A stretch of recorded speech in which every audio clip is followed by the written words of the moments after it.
psychologist aiming to make your life just a bit more manageable. Remember, the tools and the tidbits that you pick up on this channel are purely educational. They can't replace therapy, but with some practice, they can help you along in your daily life. So let's get started.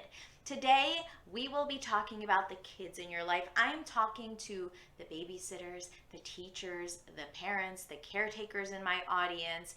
This one is for you to guide you through a conversation that you can have if you have a child in your life that is nervous or worried or anxious about certain events that they have to attend, right? So a lot of times in my practice, this is about sports, sport commitments for school. This is about school itself, the academic part, having tests or projects.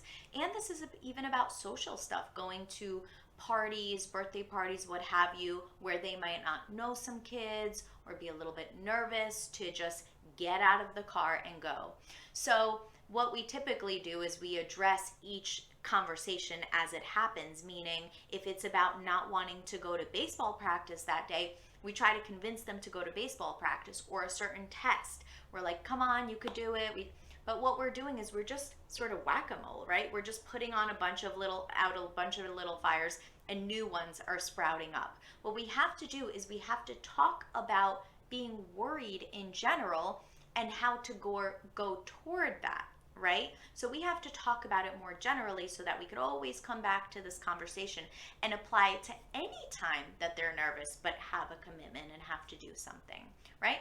So I will help you nudge them toward it. What we're going to talk about is how things that feel like they can't exist in the same world sometimes do. So the example that I give is my dog, in order to be healthy, needs to be walked, he needs to exercise, he needs to go to the bathroom. So how can I love my dog and hate walking him? But those things do exist. It is a yes and. Yes, I love my dog, and I really hate walking him. And those things don't feel like they can coexist, but they do, right? So you think of your own example. God, we could do this as adults too, right? What is it in our life that we think can't coexist, but actually we can make it live in the same world? So for my adults in the audience, I always say I'm really, really scared to fly, and I hate it. So how can I be scared to fly and choose to book a 13-hour flight to Hawaii, right? Well, it's because I see vacation as something that you do for your mental health, taking a break from my patients, from work, from the stress of everyday life, going and learning about a new culture, right? But they feel like, how can you be scared and choose to click that button and pack your bag and get on that flight? But I do, right? Those things are a yes and, even though they feel like they can't exist together. Same thing for your kids. Think about an example that you could give to them and have them come up with an example of something that they feel like cannot be true at the same time, but they are a yes and. They are true at the same time. And what we're going to do is we're going to connect it to their worries and their nervousness. Because we feel like if we're nervous, we're scared, we're tired, then the only thing that can exist in the same world is running away from that thing, getting away from it as fast as possible, resisting, not going, avoiding. Those things make sense. But what we're going to say is that you can be really, really nervous or scared or tired or whatever excuse there is in the book and do the thing that we're committed to doing anyway. It doesn't feel like it can coexist, but it does. We can be nervous and lean right toward that thing. On a Tuesday morning, we could get up and be like, oh my God, it's that test. It's that test. I'm not going. I'm going to say I'm sick, right? But you can say no. You can be really nervous for that test and get up out of bed, go to that class, and do your best anyway, right? You can be really, really tired, but you missed 2 practices before, so you're going to show up for your team anyway and do your best at that game. Yes, and.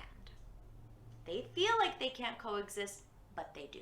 We can lean toward the thing that in our mind only makes sense to run away from. You come up with an example.